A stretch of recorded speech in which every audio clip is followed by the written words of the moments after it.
He was 18 years old, with a state-issued duffel bag and a future that felt as empty as his pockets. But a key from a grandmother he barely knew would unlock a secret that had been buried for a generation. A secret that would force him to choose between a fortune and a home he never knew he had. If you've ever felt like you were starting over with nothing, this story is for you. Hit that subscribe button, because we're about to find out what it means to inherit more than just a piece of land. The day I turned 18 was the day I ceased to be a problem for the state of Oregon. They called it aging out. It sounded like a gentle, natural process, like a fruit ripening and falling from a tree. The reality felt more like being pushed off a loading dock. My party consisted of a sheet cake from a grocery store, its frosting sweating under the fluorescent lights of the common room at the Willamette Youth Transitional Home. Brenda, my case manager for the last 2 years, stood beside it with a forced, practiced smile. She was a good person, I think, but her goodness was worn smooth by bureaucracy, eroded by 1,000 kids just like me. "Happy birthday, Leo," she said, her voice echoing slightly in the too large, too empty room. A few of the younger kids, the ones who still saw 18 as a distant, magical shore, sang a ragged version of the birthday song.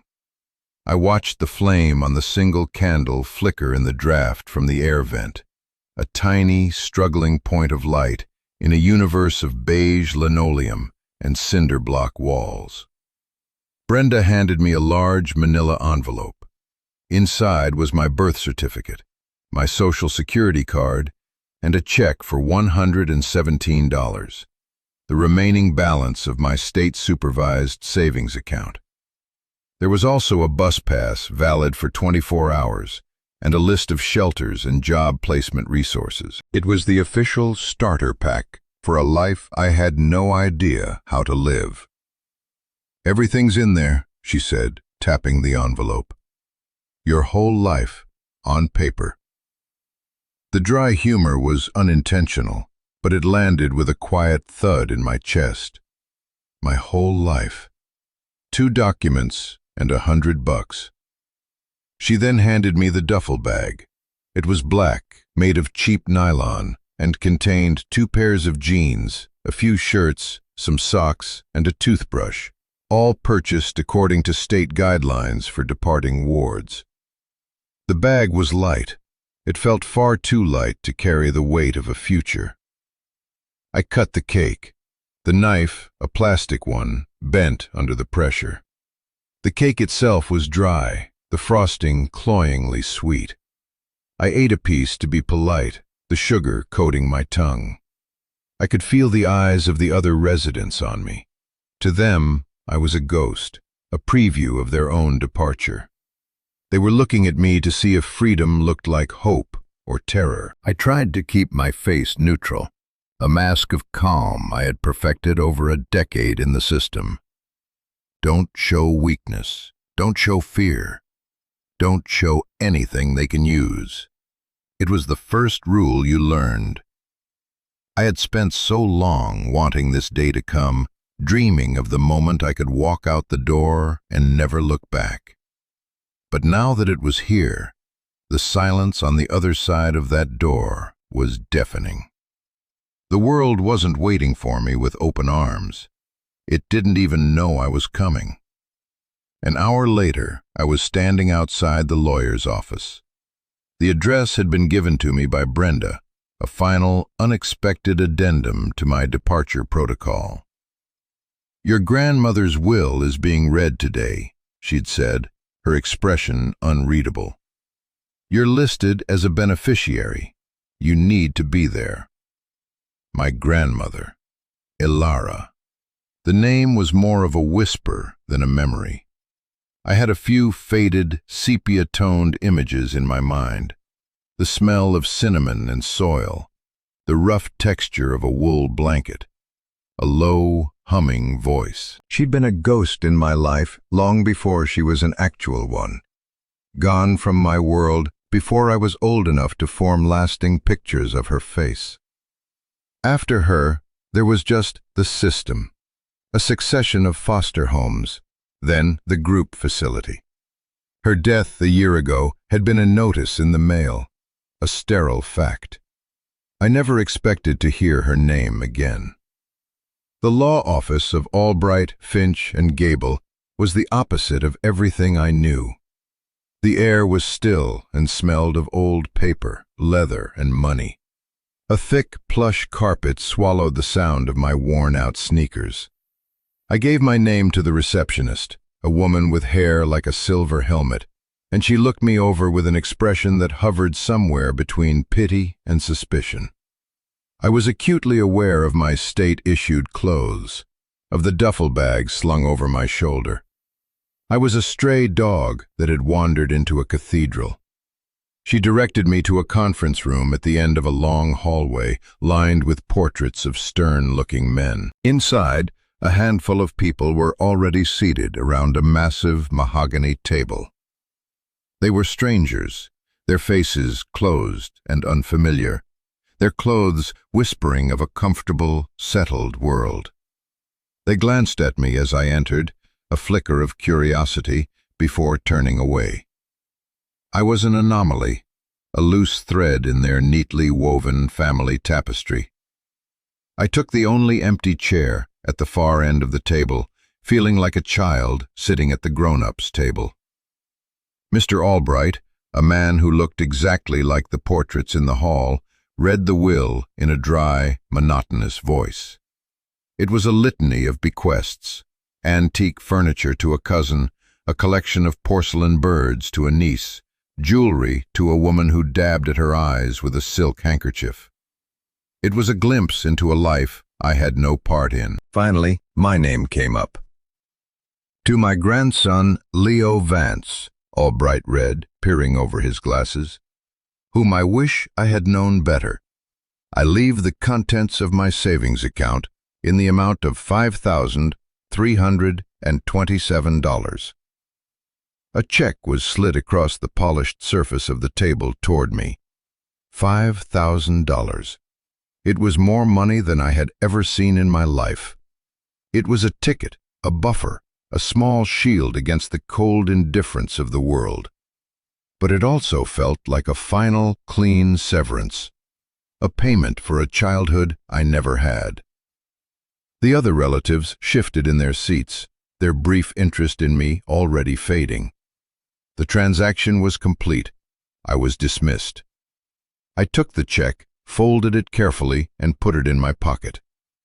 I was halfway to the door, the duffel bag feeling a little heavier now, when a voice stopped me. "Mr. Vance?" It was a man I hadn't noticed before, sitting in a chair against the wall, separate from the others. He was older, with kind, tired eyes, and a suit that was well worn but clean. He wasn't one of the family. He didn't have their scent of casual wealth. "A moment of your time?" he asked. I hesitated. The main event was over. I had what I came for. But something in his calm, steady gaze held me. I nodded. We stepped out into the hallway, away from the dispersing relatives. "My name is Samuel Davies," he said, extending a hand. His handshake was firm, dry. "I was your grandmother's personal attorney. I handled her private affairs, separate from the estate." Private affairs. The words hung in the air, imbued with a quiet significance. Mr. Albright had handled the will, the formal division of assets.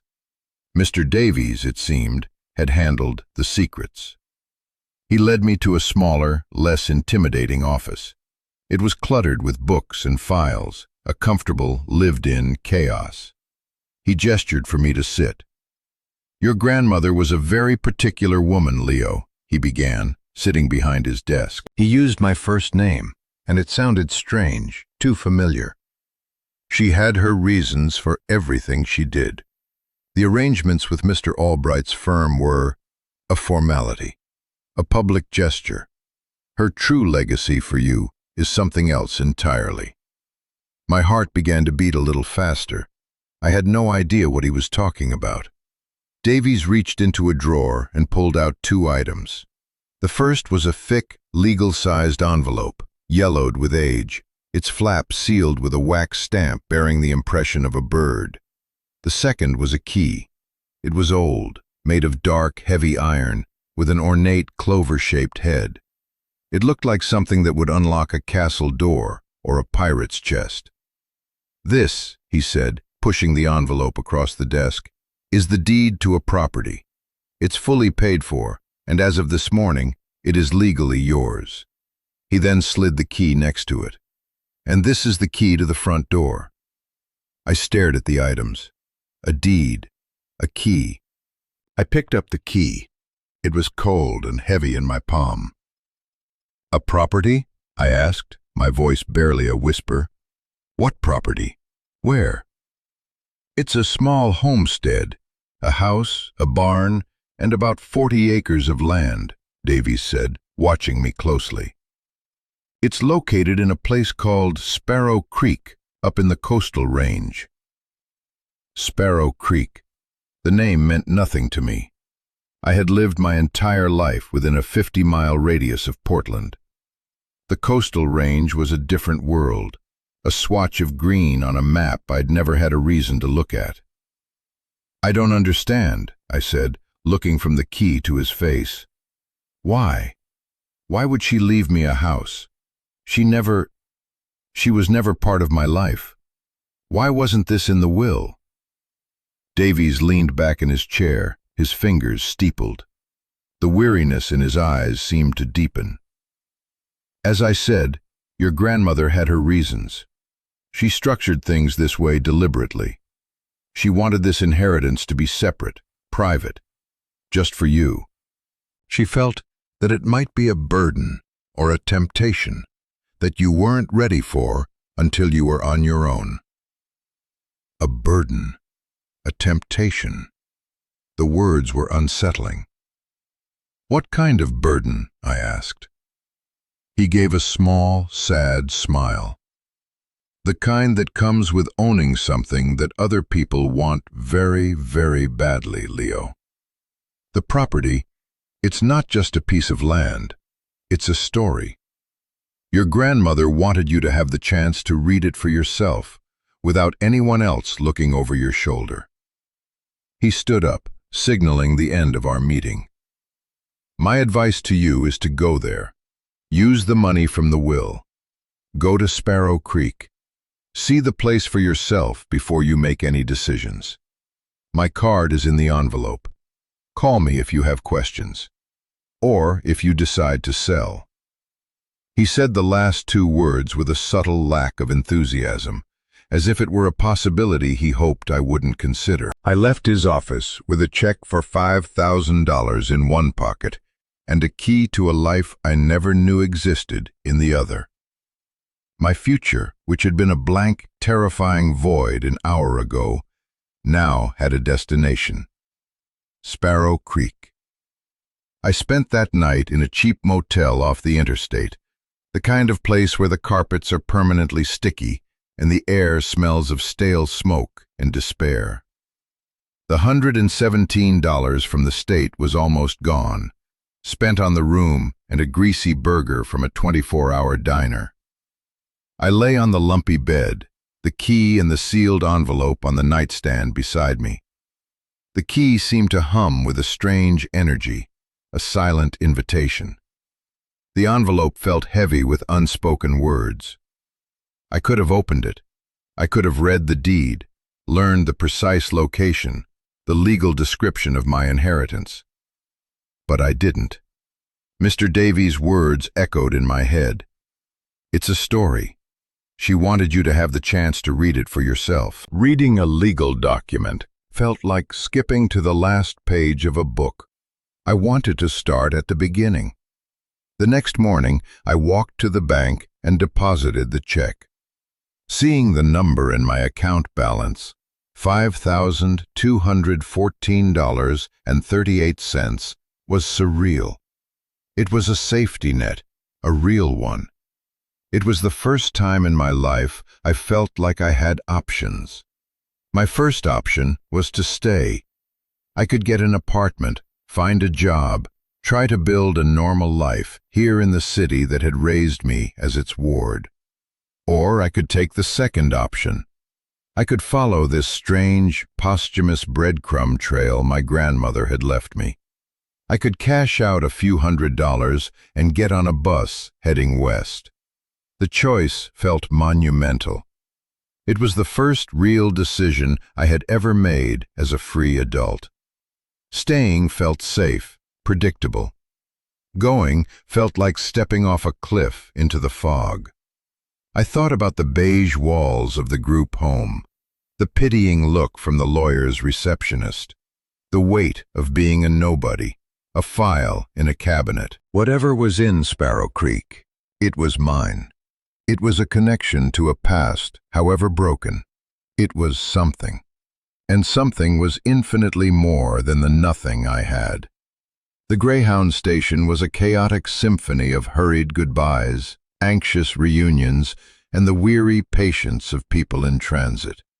I bought a one-way ticket to a town called Astoria, the closest major stop to the area Davies had indicated on a small map he'd tucked into the envelope. The ticket agent, a woman with a bored expression, barely looked at me. To her, I was just another person running away from something or toward something else. Maybe I was doing both. I found a seat by the window and watched the city begin to slide by. The familiar landmarks of my constrained life, the gray towers downtown, the bridges spanning the Willamette, the sprawling suburbs, receded, growing smaller and smaller until they were just a smudge on the horizon. The bus lumbered onto the highway, and the landscape began to change. The flat urban grid gave way to rolling green hills, then dense forests of Douglas fir and cedar. Patches of fog clung to the valleys, and a fine, persistent mist began to speckle the window. I leaned my head against the cool glass, the vibration of the engine a steady hum beneath me. I tried to conjure a clearer memory of my grandmother. I remembered a small apartment that always smelled of baking bread and damp wool. I remembered her hands, wrinkled and strong, showing me how to tie a knot. I remembered a song she used to hum, a tune with no words that always made me feel safe. These were just fragments, tiny shards of a life I barely got to witness. Why had she let me go? The official story, the one in my file, was neglect. But that never felt right. The woman in my fragmented memories was not a neglectful person. She was warm. She was solid. She had her reasons, Davies had said. Maybe those reasons were waiting for me at the end of this bus ride. The other passengers were a quiet, solitary bunch. A young mother with a restless toddler. An old man in a worn-out flannel shirt staring blankly out the window. A college student with headphones on, lost in her own world. We were all strangers, sharing this temporary metal tube, each of us carrying our own stories in our own duffel bags. For the first time, I didn't feel like an outcast. I just felt like one of them, part of the anonymous flow of humanity. The sun began to set, casting long, dramatic shadows across the hills. The sky turned a bruised purple and orange. The sheer, untamed beauty of it was almost overwhelming. I had spent my life surrounded by concrete and steel, my vistas confined by buildings and fences. This wild, open space felt like a different planet. It was beautiful, but it was also intimidating. It was a world I did not know, with rules I hadn't learned. We arrived in Astoria well after dark. The bus hissed to a stop in a mostly deserted depot. When I stepped outside, the air hit me like a physical blow. It was cold, damp, and heavy with the smell of salt and fish and wet earth. It was the smell of the ocean. I had never smelled the ocean before. I found a motel a few blocks from the depot, a place with a flickering neon sign that advertised color TV. The room was small and clean, and the window looked out over the dark, churning mouth of the Columbia River, where it met the Pacific. I stood there for a long time, watching the lights of a distant ship moving slowly across the black water. I felt impossibly small, a tiny speck on the edge of a vast continent. I had followed the thread, and it had led me here, to the edge of the world. Tomorrow, I would find Sparrow Creek. Tomorrow, I would see what she had left me. I fell asleep to the sound of a foghorn, a low, mournful call from the darkness. The next morning, I found a local taxi service, a one-man operation run by a grizzled man named Sal, who looked like he'd been carved out of driftwood. When I told him the address, or what I had of it, a road name off a rural highway, he grunted. "Sparrow Creek Road? Ain't much up there anymore. Used to be a few families. Most of 'em are gone now. You visiting someone?" His eyes met mine in the rearview mirror, sharp and curious. "Something like that," I said, not wanting to explain. "Inherited a place." Sal nodded slowly, as if that explained everything. "The old Vance place, then. Must be. Ain't been nobody up there in years, not since Ilara passed." He said her name with a familiar ease that startled me. He knew her. "You knew my grandmother?" I asked.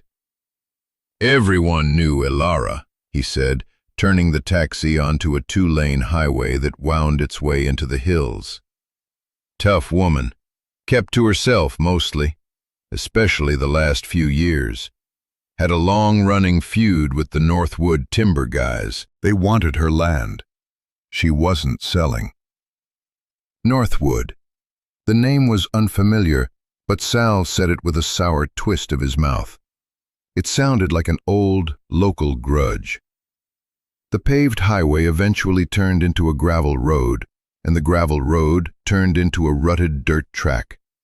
The forest pressed in on both sides, the branches of ancient firs interlocking overhead, creating a green, gloomy tunnel. After another mile, Sal slowed the car and pointed. "This is it. End of the line." Ahead of us was a rusted metal gate, held shut with a thick chain and a padlock. Beyond the gate, a driveway, almost completely overgrown with weeds, led into the trees. "I can't go no further," Sal said. "Driveway's probably washed out." I paid him, and he gave me his card. "You need a ride back to town, you call me. Might be no cell service up here, though. You might have to walk back to the highway."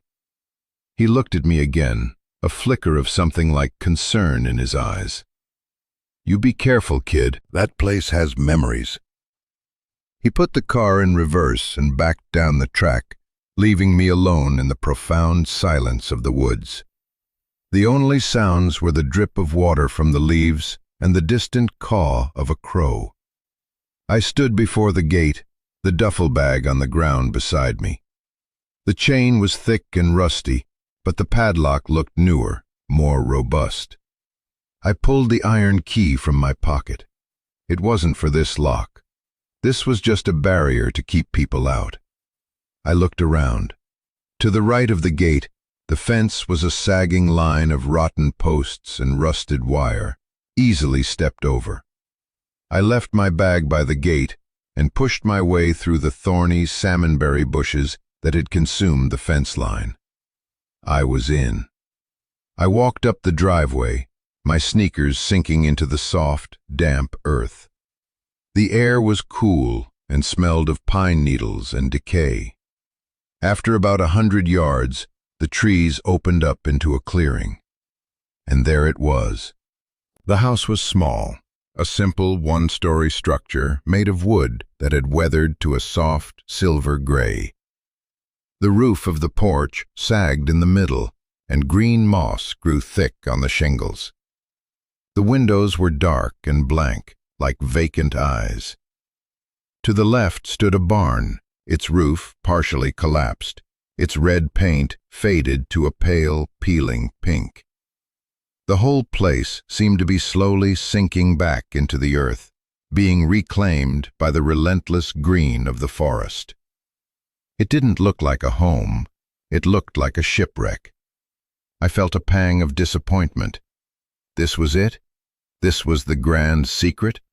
A ruin in the middle of nowhere? I walked up the creaking steps of the porch. A faded rocking chair sat in one corner, coated in a layer of green pollen and dirt.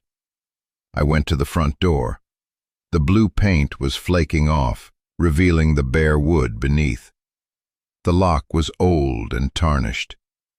I took a deep breath and slid the heavy iron key into the keyhole. It fit perfectly. With a groan of protest from the rusty tumblers, the lock turned. The door swung inward on a single complaining hinge, opening into darkness. The air that rushed out to meet me was cold and stale, thick with the smell of dust, mice, and forgotten time. I hesitated on the threshold, then stepped inside. Light filtered in through the grimy windows, illuminating a world draped in white. All the furniture was covered in white sheets, making the room look like a landscape of silent, sleeping ghosts. I pulled the sheet off the nearest shape. It was a comfortable-looking armchair, its floral pattern faded. I moved through the house, my footsteps loud in the silence, pulling back the shrouds one by one.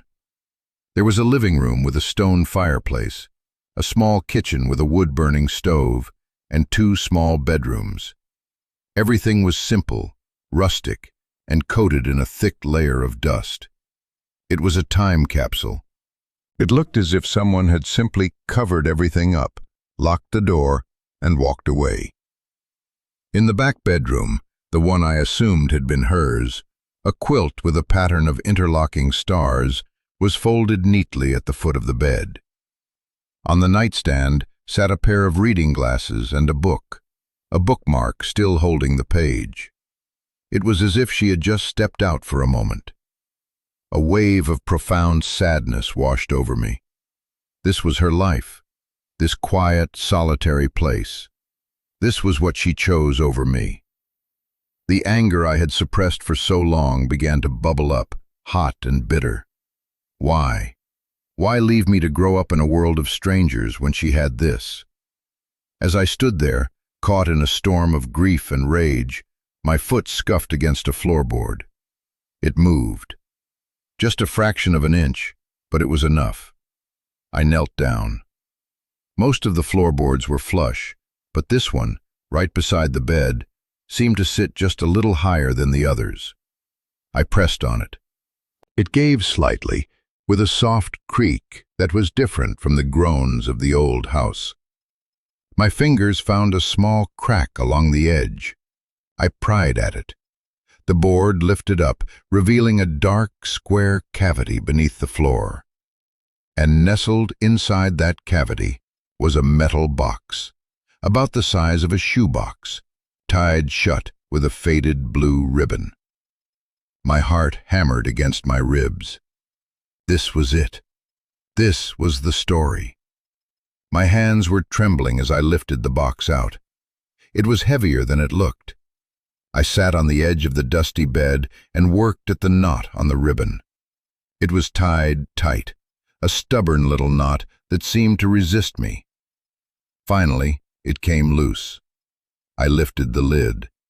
Inside, the first thing I saw was a stack of letters, maybe a dozen of them, tied together with another ribbon. On top of the stack was a single, smaller envelope, made of thick, creamy paper. My name was written on it in a beautiful, looping script. Leo. Just my name. My breath caught in my throat. This was from her. This was for me. I picked it up. The paper was cool and smooth. For a long moment, I just held it. The first direct communication I had ever received from my grandmother. Then, with trembling fingers, I broke the seal. Inside was a single sheet of paper, folded twice.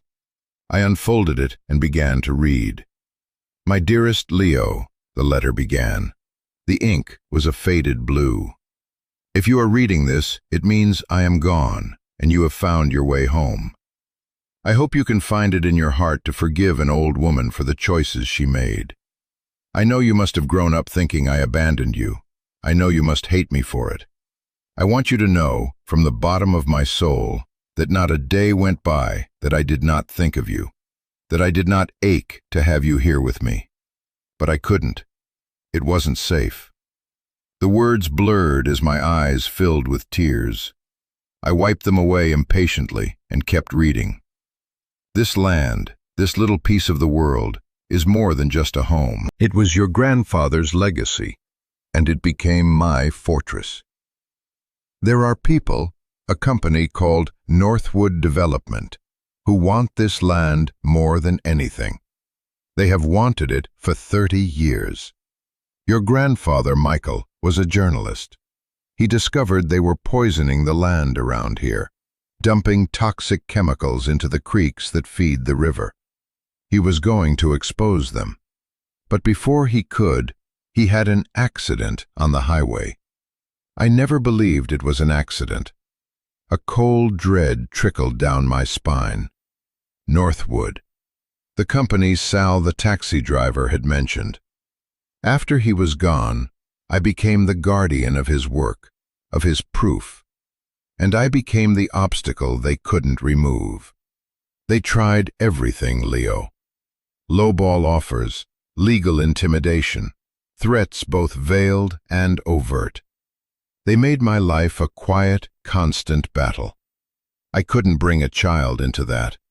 I couldn't subject you to their tactics, to the fear I lived with every day. Putting you into the state system was the hardest thing I have ever done. It felt like cutting off a part of my own soul. I told myself it was to protect you, to give you a chance at a normal life, away from this fight. But I know it was a wound I inflicted on you, and for that, I am so sorry. I had to stop reading. A sob escaped my throat, a raw, ragged sound in the silent house.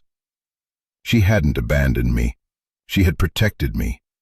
The narrative of my life, the one I had built around the central fact of my own unworthiness, crumbled into dust. It wasn't about me. It was never about me. It was about this land, this fight. I took a few deep, shuddering breaths and forced myself to continue reading. I have left you a choice, my boy. That's what this inheritance truly is. The world will see a run-down property and a few acres of trees. They will tell you to sell it. Northwood will likely make you an offer, a generous one. It will be enough money to start a new life anywhere you want. You could take it and walk away. No one would blame you. You owe this fight nothing. But if you choose to stay, if you choose to understand, you will find that this place is more than just dirt and wood. It is your history. It is a stand against bullies. It is a home, if you want it to be.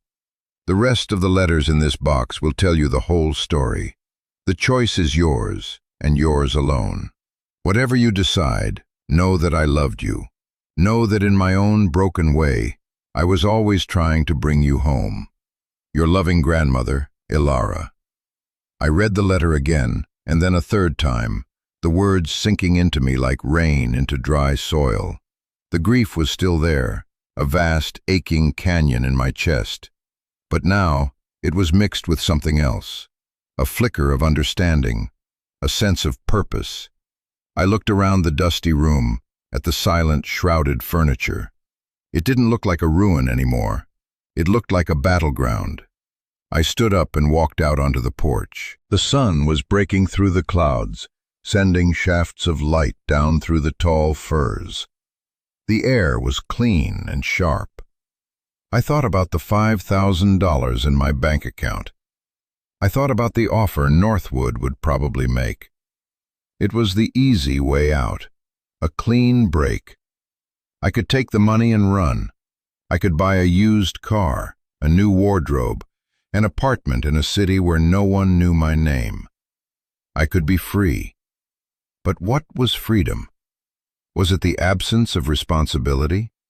Or was it the power to choose your own responsibilities? I spent the rest of the day in a daze, walking the property line. The 40 acres were mostly dense forest, thick with undergrowth. A small creek, the Sparrow Creek, I assumed, cut through the back corner of the land. It was beautiful, wild, and untamed. It felt ancient.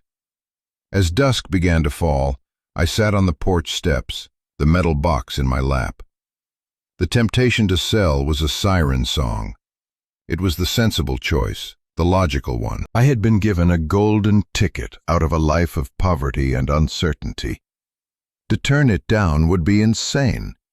I could picture it so clearly, signing a piece of paper, the money appearing in my account. The relief, the end of the struggle. But then I pictured my grandmother, living here alone for all those years, holding on to this place, fighting this silent war for me. I pictured my grandfather, a man I'd never met, who died for trying to tell the truth. Selling this land wouldn't just be a business transaction. It would be a betrayal. It would be like selling their graves. The silence of the forest deepened as night fell. The stars came out, brilliant and cold in the black sky, more stars than I had ever seen in the city. I felt a profound sense of loneliness, a feeling I was all too familiar with. But this was different. It wasn't the loneliness of being unwanted. It was the loneliness of being at a crossroads, with no one to tell you which way to turn. The weight of the choice pressed down on me. For 18 years, my life had been decided for me. Where I lived, what I ate, what I wore. Now, I was faced with the first real choice of my life, and it was a choice that would define who I was. Was I the boy who took the money and ran? Or was I Ilara's grandson? Have you ever been faced with a choice where the easy way out felt so tempting, but you knew in your gut it wasn't the right path? A choice that felt like it would change not just your future, but who you are as a person. Let me know in the comments below. I read them all, and I think it's important we share these stories. And if you're finding something of value here, if this story is speaking to you, please consider subscribing to the channel. We're trying to build a community here for people who understand that the hardest paths often lead to the best places. Now, let's get back to that cold porch in Sparrow Creek, under a sky full of stars. I didn't sleep that night. I sat on that porch, wrapped in a dusty quilt I found in a linen closet, and I watched the moon travel across the sky. I thought about my life, a series of temporary rooms and temporary people. I had never belonged anywhere. I was always just passing through, waiting for the next placement, the next school, the next set of rules. This place, this broken-down house and tangled patch of woods, was the first thing that had ever been truly mine. And it came with a story, a history that was also mine. To sell it would be to make myself an orphan all over again, but this time by choice. Sometime before dawn, a decision settled in my heart. It wasn't a logical decision. It was a quiet, stubborn feeling that took root in the empty space where a family should have been. I wasn't going to sell, not yet. I was going to stay. I was going to read the story. The next morning, I made my choice real. I started to work. I found a broom in a closet and began to sweep. I swept the dust of years from the wooden floors, clouds of it billowing in the morning light. I swept out the dead leaves, the mouse droppings, the cobwebs. I opened every window in the house, letting the fresh, pine-scented air chase out the stale smell of time. I pulled all the sheets off the furniture and took them outside, shaking them until my arms ached. The physical labor was grounding. Each sweep of the broom, each window I unlatched, felt like an act of defiance. I was pushing back against the decay. I was claiming this place, not just with a deed, but with my own 2 hands. After I had cleaned the main living area, I turned my attention to the letters. I sat in the newly uncovered armchair, the metal box on the floor beside me, and I untied the ribbon. The letters were from a man named Ben. His correspondence with my grandmother spanned almost 20 years. He was, I gathered, a former geologist for Northwood who had quit in disgust. He was her inside source, her confidant. He was the one who had helped her gather the proof. I read for hours, piecing together the sordid history. Northwood wasn't just a timber company. They had a chemical division, and for decades they had used the vast, sparsely populated forests as their private dumping ground. The Vance property, as they called it, was strategically important because its creek, Sparrow Creek, was one of the few in the area that remained uncontaminated. My grandmother's land was the control group in their sick experiment. Her refusal to sell was more than just a nuisance. It was a standing testament to their guilt. If her land was clean, it proved the contamination on the surrounding properties was not natural. As I was sifting through the last of the letters, my fingers brushed against a false bottom in the metal box. I lifted it out. Beneath it lay another set of documents. These weren't letters. They were copies of internal Northwood memos, geological surveys with falsified data, and lab reports showing dangerously high levels of toxins in soil samples from neighboring lands. And at the very bottom was a small, leather-bound ledger. I opened it. It was my grandfather's. His neat, precise handwriting detailed dates, locations, and eyewitness accounts. It was his investigation. It was the evidence that had gotten him killed. Tucked into the back of the ledger was a folded map. It was a topographical map of the entire region. My grandfather had marked a dozen locations on it with a red X, and on the back, a handwritten note. They bury their sins, Ilara, but if you know where to dig, the earth doesn't lie. I realized with a jolt what I was holding. This wasn't just the story of the crime. This was the proof. This was the weapon my grandmother had been sharpening for 30 years. I was so absorbed in the contents of the box that I didn't hear the car until it was already coming up the driveway. The sound of an engine was an intrusion, a violation of the deep silence I had grown accustomed to. I quickly put the ledger and the map back in the box and slid it under the armchair. I went to the window and peered out. A sleek black sedan, impossibly clean against the backdrop of the wild woods, was parked behind Sal's old taxi, which I'd called back to bring me supplies. A man in a sharp, expensive-looking suit got out. He was tall, with slicked-back hair and a smile that didn't reach his eyes. He looked completely out of place, like a wolf in a tailored suit. He walked up to the porch and knocked on the doorframe. "Hello?" he called out, his voice smooth and confident. "Mr. Vance? Leo Vance?" I took a breath, my heart pounding, and opened the door. "I'm Leo," I said. "A pleasure to meet you," he said, extending a hand. His grip was firm and cool. "My name is Marcus Thorne.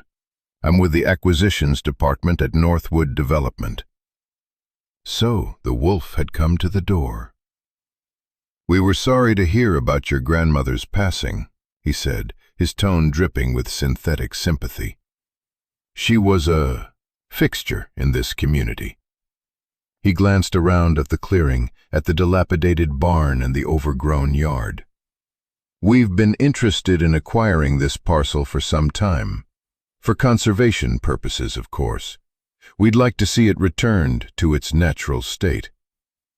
The lie was so bald-faced, so audacious, it almost made me laugh. He wanted to return it to its natural state by burying it in poison. "I know this is all very new to you," he continued. So I'll be direct. Northwood is prepared to offer you $750,000 for the house and the 40 acres, as is. The number hung in the air between us. $750,000. It was an astronomical sum. It was not just a new life. It was a new universe. I could feel the pull of it, the gravitational force of that much money. All my problems solved. All my fears erased. All I had to do was sign a paper, say yes. That's a very generous offer, Thorne said, mistaking my silence for consideration.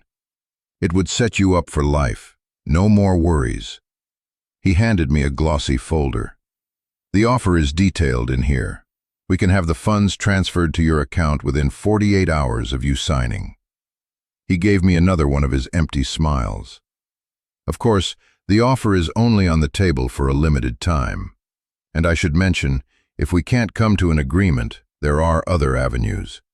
Eminent domain for public access trails, that sort of thing. It gets messy. Expensive for you. We'd prefer to handle this amicably. It was a threat wrapped in the language of corporate politeness. Take the money, or we will crush you. He left his card on top of the folder and walked back to his car, his expensive shoes crunching on the gravel I'd had Sal deliver. I watched him drive away, a black shark disappearing back into the green depths of the forest. I stood there on the porch, the folder in my hand. It felt heavy, toxic. I opened it.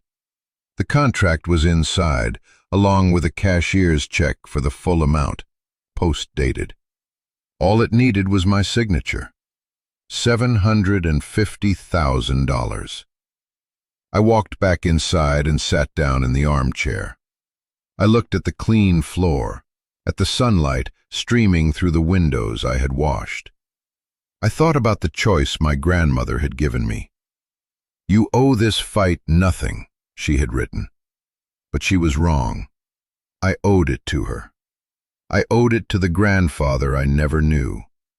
And for the first time in my life, I felt like I owed something to myself. I owed it to myself to be someone who didn't run. I picked up the ledger and the map from the box. This was my inheritance. Not the land, not the money. This. This was a legacy of courage, of stubborn integrity in the face of greed. My grandmother had spent her life as a guardian, a lonely sentinel. She hadn't passed the property to me as a burden, but as a baton. She was giving me the chance to finish the race. For my entire life, I had been defined by what I lacked. A family, a home, a history. I was a blank page, a file in a cabinet. But here, in this dusty house, I had found my story. It was a difficult, painful story, but it was mine. I realized that home isn't a place you are given. It's a place you choose to fight for. This run-down house, this patch of wild forest, this quiet creek. It was the only home I had ever known. I walked into the small kitchen and found the wood-burning stove. It was cold and filled with old ashes. I crumpled up the Northwood offer, the contract, the glossy pages promising a life of ease. I stuffed them inside the stove, on top of the old ashes. Then I took a match from a box on the mantelpiece, struck it, and lit the corner of the paper. The flame caught, bright and hungry. I watched the words, $750,000, curl up, turn black, and disappear into smoke. It was the easiest decision I had ever made. I picked up my phone. I had one bar of service, flickering in and out. It was enough. I dialed the number on the business card Mr. Davies had given me. He answered on the second ring. "Davies?" His voice was calm and steady. "It's Leo Vance," I said. "I'm at the property." "Leo," he said. a note of warmth in his voice. "I was hoping I'd hear from you. Did you get a visit from Mr. Thorne?" "He just left," I said, watching the last of the contract burn. "He made an offer." There was a pause on the other end of the line. "And?" Davies asked, his voice neutral. "And I told him I'd think about it," I lied. "Mr. Davies, I'm not selling. I want to fight them." The silence on the line was different this time. It was filled with something that felt like relief. "I was hoping you'd say that, Leo," he said, and I could hear the smile in his voice. "I really was. Your grandmother was a remarkable woman. She prepared for this. She didn't want to force your hand, but she made provisions. She left a separate trust, not a large one, but enough to get started, enough for the legal fight. It was only to be accessed if you made this choice on your own. A final gift, a final act of faith. She had provided the shield, but I had to be the one to pick it up. The fight wasn't over. In fact, it was just beginning. There would be lawyers and injunctions and a long, hard battle against a wealthy, ruthless corporation. But as I stood there in that dusty house, with my grandfather's map in my hand and my grandmother's courage in my heart, I didn't feel scared. For the first time in my entire life, I felt strong. I was no longer a ward of the state. I was the guardian of Sparrow Creek. I was home. My story in Sparrow Creek was really just beginning that day. It was the start of a long, messy, and difficult fight. But it was a fight I had chosen. It was my fight. Sometimes the greatest gifts we receive aren't the easy ones. They don't come in neat packages or with simple instructions. The most meaningful inheritances are the ones that ask something of us, the ones that challenge us to be better, stronger, and braver than we ever thought we could be. They give us a reason to stand for something. What about you? What's the most meaningful inheritance you've ever received? It doesn't have to be money or property. It could be a piece of advice, a story, a value, a responsibility. Tell me your story in the comments below. I promise I'll read it. And if these stories of finding our way, of choosing the harder right over the easier wrong, resonate with you, make sure you subscribe and become part of this community. Because we all deserve a place worth fighting for.